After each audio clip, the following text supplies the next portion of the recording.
Tai Avi papasako, kodėl tau labai patinka procedūros NeoArch, ProArch, All-on-4 metodikomis, kai tenka šalinti didelį dalį dantų ir visą žandikaulio protezą statyti konstrukcijoms ant 4 implantų.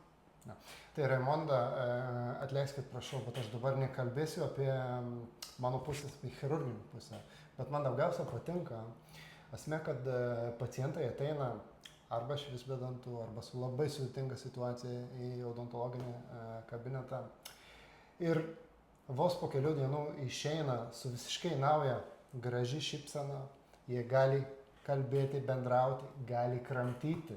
Ar žmogus gali gyventi be dantų, tai faktas. Tikrai taip, bet koks čia gyvenimas, jeigu negalit kramtyti normalaus maisto ir taip toliau. Tai yra malonumas atkasti obuolį. Tai va, būtent.